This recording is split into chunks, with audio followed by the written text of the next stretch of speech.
Nossa entrevista de hoje vai tratar de um assunto muito importante, um assunto de interesse da comunidade, um assunto que eu acho que as pessoas deviam se envolver assim, ó, de cabeça, como diz no linguajar popular, né, Douglas? Então, um assunto realmente muito especial, que é a reciclagem.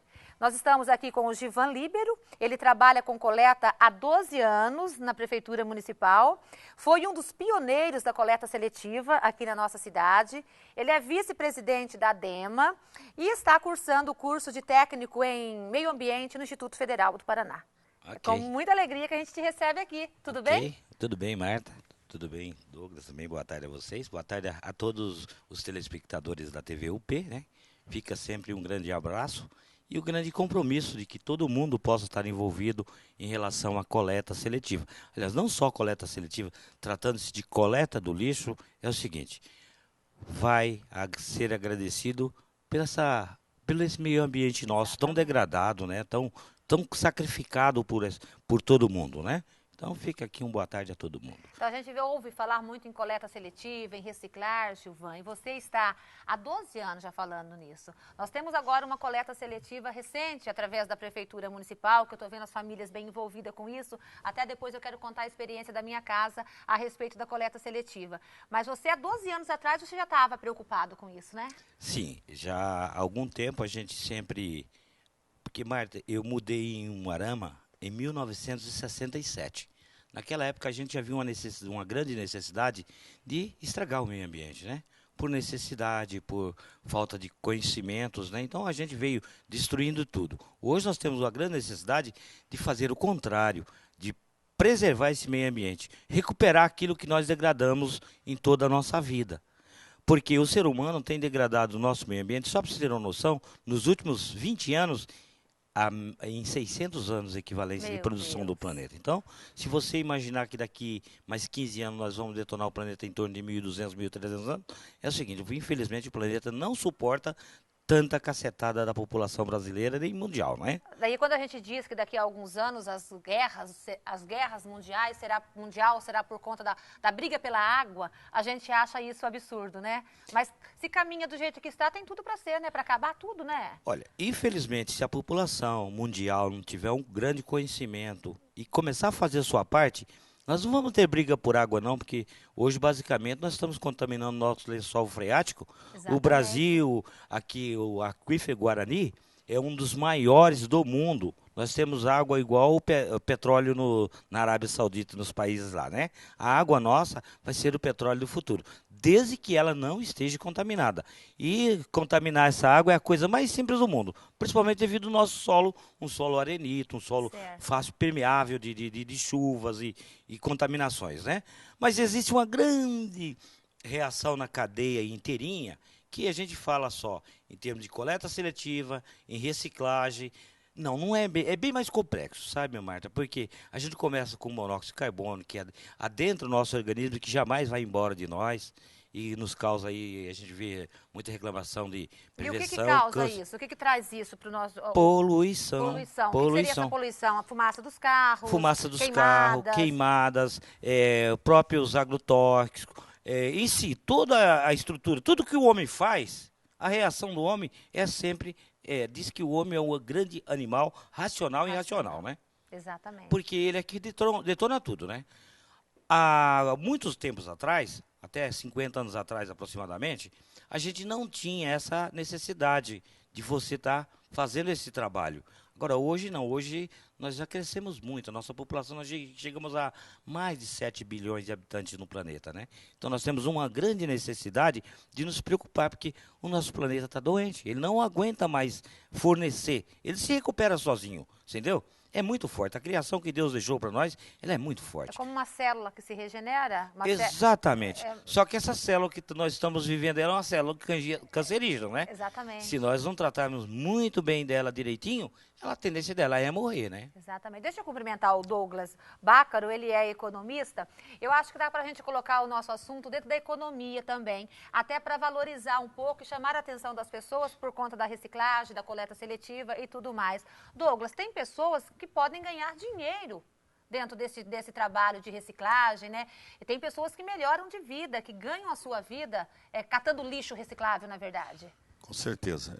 Marta, em primeiro lugar, eu gostaria de agradecer o convite e dizer para mim que, como diretor da Fundação Cândido Garcia e da TVUP, é uma honra aqui, que eu não tive a oportunidade ainda de declarar em público, é uma honra a gente ter a Marta aqui com esse programa que já começou um sucesso. Muito obrigada. Então, Deus a gente abençoe. agradece muito esta parceria que nós fizemos, a confiança sua em nós, e a recíproca também é verdadeira e está sendo um sucesso, graças a Deus, e a cada dia que passa. Estou muito feliz aqui. Obrigada, Douglas. Dentro do assunto, é muito importante cumprimentar o Givan também. O Givan, um companheiro de longa data, o Givan chegou aqui em 67, a gente estudou junto. Nós tivemos aí a nossa juventude, praticamente passamos junto a juventude. O Givan sempre foi um batalhador dessa área de meio ambiente. Conforme ele mesmo disse, a questão do meio ambiente, naquela época onde que se tinha que desenvolver toda uma região, e aquela época que havia um incentivo para fazer as derrubadas, para fazer, por exemplo, não tinha outra maneira. Era uma coisa desmedida Era desmedida, só que tem o seguinte, igual o Givan disse, nós éramos, na década de 60, 50, o planeta tinha 2,5 bilhões de habitantes. O Brasil tinha 60 milhões, né? Nós chegamos em 70 com 90 milhões, né? E na década de 60 nós começamos com 60. Então, o estrago, vamos dizer assim, hoje era bem menor. O Brasil tem mais de 150 milhões? Não, está com quase 200, exatamente. 190 milhões. E a população mundial é 7 E outra bilhões. coisa, Marta, se a gente vê o que se desenvolveu nesse último século, na metade do século XX, o começo do século XXI, a questão das embalagens. Por exemplo, nós não tínhamos essa imensidão de plástico que nós temos hoje, essas embalagens todas que PET, embalagem que vem do petróleo. Nós não tínhamos toda essa gama de embalagem que hoje que a gente vai descartando. E isto começou a pesar muito no processo de degeneração, no processo de poluição ambiental, né? E muitos países, e o Brasil, embora a gente esteja um pouco sendo colocado de uma maneira um pouco até pejorativa diante de poluição, a gente vê na televisão todos os dias, quando tem uma chuva, alagamento, a gente vê nesses córregos garrafa PET, sofá, enfim, uma série de coisas, nesses bairros.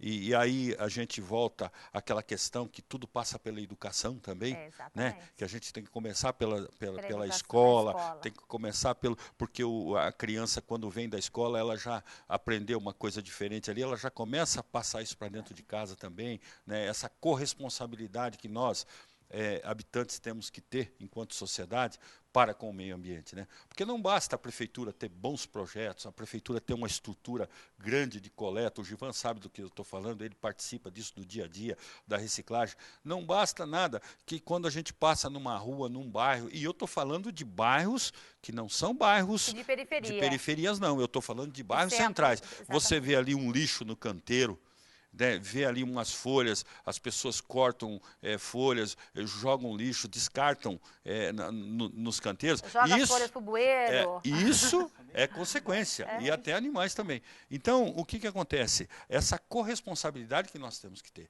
dentro de casa. Porque para reciclar, e o Givan sabe, é entendedor, ele vai falar disso melhor do que eu, para reciclar não precisa ter muita tecnologia, não. Basta só um pouquinho de capricho. O Givan sabe o que eu estou falando, a separação do lixo dentro de casa, entendeu? É coisa simples. Exatamente. Com 2 saquinhos você recicla, um saquinho você recicla em casa os materiais que você tem que reciclar. E quanto à questão econômica que você falou, hoje a gente está vendo que tem programas, e o Moarama está começando, já tem um programa que começou em Curitiba, a troca de lixos recicláveis por alimentos, que eles vão nos bairros, né, e fazem a troca por alimentos.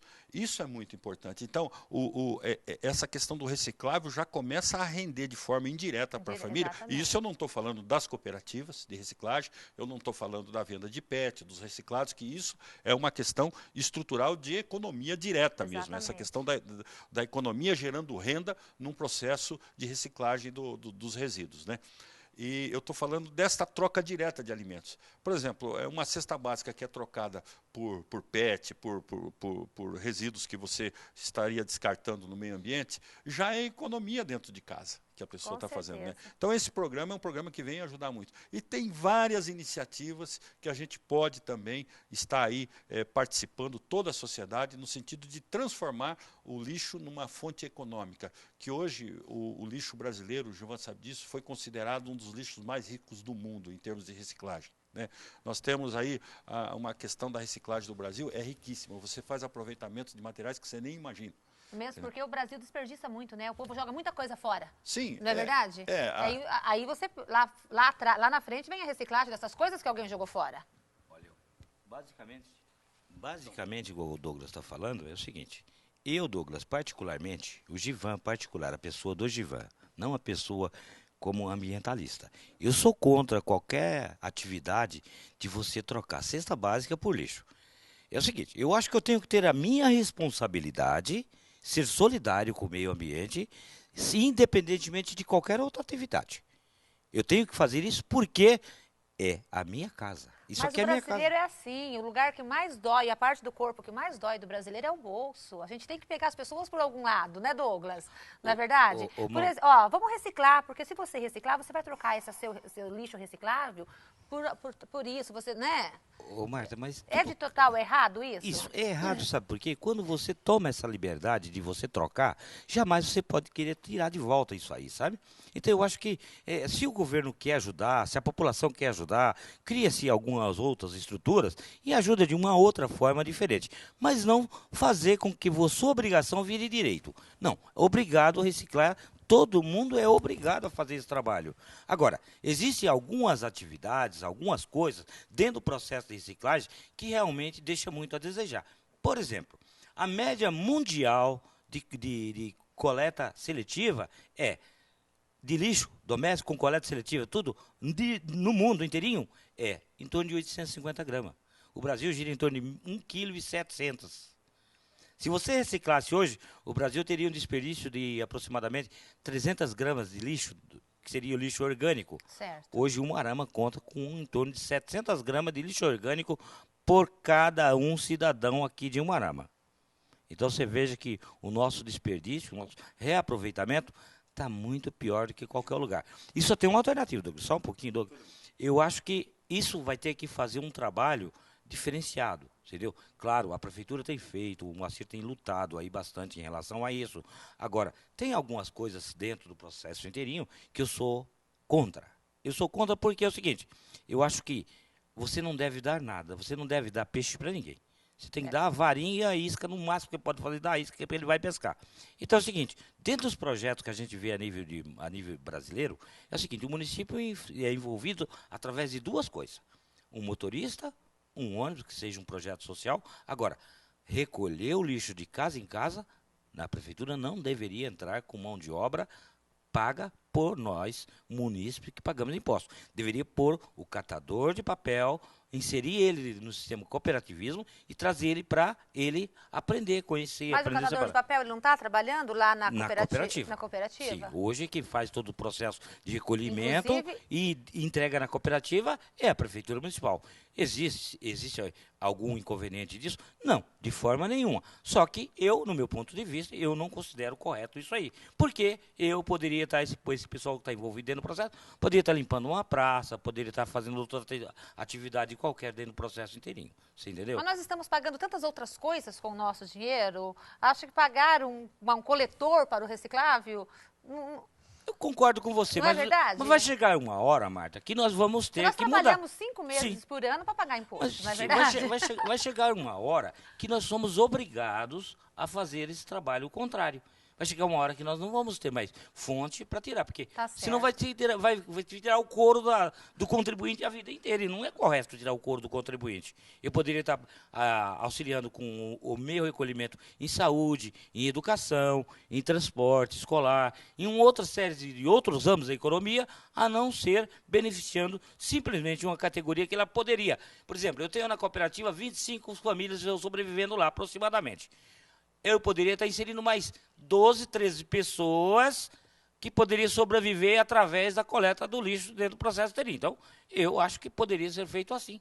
Aliás, para famílias, vale a pena ressaltar que estão vivendo bem melhor depois que começou a coleta seletiva da prefeitura, Sim. porque o salário deles, inclusive, melhorou muito depois disso. Sim, e pode ser melhorado mais, e pode inserir mais gente. Uma cooperativa, para mim, ela não existe limite Claro de que pessoas não. lá dentro. Quanto mais coleta, quanto mais melhor. Digo isso porque eu faço parte de uma cooperativa, né? Certo. Que é dos resíduos da construção civil. E a gente tem procurado, já há 2, 3 anos aí, com muita dificuldade, fazer reciclando lâmpadas, os outros setores da economia. Porque a reciclagem hoje é o seguinte, a grande verdade me preocupa muito que o ser humano, quando morre também, ele é reciclado também, né? A terra absorve ele também é reciclado. Vamos ouvir uma parte Bom, do Douglas, depois eu volto com o Givan para a gente o- terminar a entrevista. O Givan, ele tem razão. Nós não deveríamos ter nada. Isso teria que ser uma obrigação de cada cidadão de reciclar, de não poluir o meio ambiente. Isso seria o mundo ideal. A gente sabe disso. Mas como eu falei na primeira intervenção, tudo passa por uma questão educacional nas escolas e tal. E o poder público também, vendo que muitas vezes nas escolas isso pode demorar um pouco mais, a intervenção do poder público é necessária. Porque a gente sabe, Givan, para você criar uma estrutura hoje de investimento para reciclar, você está trabalhando com reciclagem em 2 frentes, lá na construção civil e também auxiliando o pessoal das coletas, do seletivo, tudo. Se o poder público não tiver aqueles investimentos, ter aquele caminhão, ter aquele pessoal, fica difícil também para o cidadão, a iniciativa privada, você sabe, e uma cooperativa é uma iniciativa privada, ela é uma cooperativa, mas ela não passa a ser pública, ela fica mais difícil ter acesso à infraestrutura que precisa disso daí. E conforme você falou, a urgência já passou da hora de a gente fazer alguma coisa. E se o poder público não intervir, o ideal seria isso que você falou. Eu na minha casa, você na sua, a Marta na dela, todos nós temos a responsabilidade de não ter troca. Mas como nós temos um problema sério nesse país de educação... Incentiva, né, Douglas? Nós temos que começar a incentivar. E o incentivo vem justamente de programas desses que começa por aí, a troca por alimentos, mas não é o ideal. Porque o alimento, a pessoa tem que ter o ganho digno para ir lá e comprar o alimento. Você tem razão. E ele tem que reciclar enquanto cidadão, enquanto responsável social que ele é também.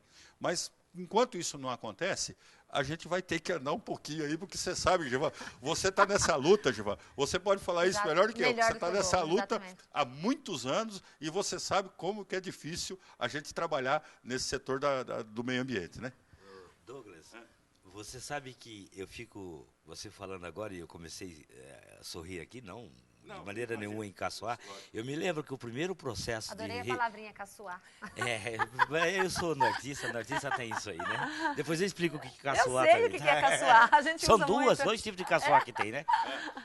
E a primeira etapa de coleta seletiva vista aqui em Umuarama, se não me engano, foi nos anos 88, 89, aproximadamente, saiu numa parceria da Prefeitura Municipal, o Rotary e a Zael. E a Zael, então, trocava com o pessoal, não era cesta básica, eles tinham uma cesta, assim, um pacote de arroz, coisa parecida, e fazia-se sorteio, o pessoal levava uma quantidade de material reciclado, ganhava um cupom e depois saía um sorteio. Esse foi o primeiro ponto, que era um projeto do Rotary. Isso há muito tempo. Você veja que o despertar para o reciclar é bem mais antigo. Mas a grande preocupação minha, que eu estou hoje aqui também, além de tratar de coleta seletiva, é a grande preocupação não só em relação ao meio ambiente, à coleta seletiva, são os materiais particulados, Martas, que é permitido 10 material particulado por milhão. Seria mais ou menos... O que é o material particulado? Material particulado seria mais ou menos o seguinte: o ar que nós respiramos, quando acumula cinza de uma usina, ou poeira cósmica, ou poeira de qualquer interferência, esse material particulado seria 10 materiais particulados por cada milhão, né? E, no entanto, hoje nós vemos visualmente um Umuarama, me desculpe, IAP, me desculpe, Prefeitura Municipal, me desculpe todo mundo, mas eu jamais vou deixar de esconder a realidade. Existe hoje em Umuarama uma nuvem que cobre toda a tarde de cinza. Todas as tardes aqui em Umuarama, todo mundo é visível isso aí. Eu acho que alguém tem que fazer alguma coisa. Esse material particulado é monóxido de carbono, prejudicial, adentra o organismo humano e jamais sai, tá? É irreversível. É irreversível o processo. Sim. Tá certo. Eu tô com o meu tempo totalmente estourado, Douglas. Beleza, Marta. Você Eu tem só visto queria... essa camada de Eu cinza tenho pela nossa visto, cidade? inclusive, eu tenho visto porque eu olho na piscina lá de casa. Então isso é a prova maior. Mas medidas já estão sendo tomadas por isso. Eu acho que até 2015, 2016, a queima da cana já está proibida, né? Ela vai ter um tempo aí, né, Givan? Você que está acompanhando mais, parece que tem uma lei que vão proibir a queima da cana, que é um dos processos. Não é só este processo que faz essa poluição que você está dizendo aí, mas é um dos processos. Em São Paulo, parece que já o ano que vem já não pode mais fazer queima de cana. Douglas, desde 2000, desde 1500, quando descobriram esse Brasil nosso, que disse que descobriram em 1500, até hoje, eu nunca vi usineiro dando lucro para ninguém. O usineiro sempre sacaneou o país, sempre matou a população aporretada, sempre escravizou poluiu. tudo, sempre poluiu. Sempre E poluiu. nunca fizeram nada. Então, infelizmente, é o seguinte. Então, eu desafio os usineiros a fazer uma ação que mostre que amanhã ou depois eu posso ser convidado pela marca, vir aqui e falar, olha, pessoal, peço desculpa e fulano de tal... Mordi a língua. Mordi a língua. Mas é uma questão só de legislação, né? Então, eles vão ser obrigados a cumprir isso. Né? Não, mas fiscalização vem depois que, se não estiver cumprindo a lei, eles vão ser fiscalizados. Mas, Marta, a gente tem esse assunto, o Givan sabe disso, é um assunto que não é para um programa só, a gente sabe que tempo de televisão é complicado, e eu só queria agradecer mais uma vez o convite e dizer mais uma vez da satisfação de tê-lo aqui na TVUP. E cumprimentar mais uma vez o Givan, esse meu amigo de longa data aí, que está nessa luta pelo meio ambiente, que a gente tem testemunhado aí a sua luta, e parabéns, e não desanime não, Givan, vai sempre em frente. Então, um abraço. O que a gente quer deixar claro, Givan, que com essas nossas conversas vai despertando lá nas pessoas que estão nos assistindo, na dona de casa, na criança, o desejo de cuidar do meio ambiente. Não é verdade? Que eu acho que é a nossa conversa, o mais importante da nossa conversa, que é isso, é despertar nas pessoas a importância de se cuidar do nosso habitat natural, porque senão ele vai ficar insuportável. Mas eu diria que é o seguinte, eu convocaria, eu seria solidário com toda a população moaramense, não só moaramense, uma população mundial, e desafiaria cada um deles a fazer da melhor maneira possível a sua parte. Exatamente. Independentemente, existe falha em coleta seletiva? Existe, todos os lugares do mundo existe falha. Agora, a população tem o direito e o dever de cobrar. E o Ministério Público está à disposição e a Prefeitura Municipal em corrigir e fazer. Então, fica aqui, se eles quiserem, a gente está à disposição para auxiliar no que for necessário, você entendeu? A gente sempre teve à disposição, sempre fazendo uma parte. Então a gente agradece também você, a presença do Douglas aqui, grande amigo de velhos tempos, né? Claro. E você leva um grande abraço para o Luciano também, grande amigo meu de infância. Estamos juntos também. E a gente fica sempre à disposição, que quando vocês quiserem aumentar esse despertar da curiosidade, nós estamos às ordens à disposição de vocês. Tá certo. Muito obrigada pela presença dos dois aqui, o Douglas, o Givan. Um assunto tão especial e tão importante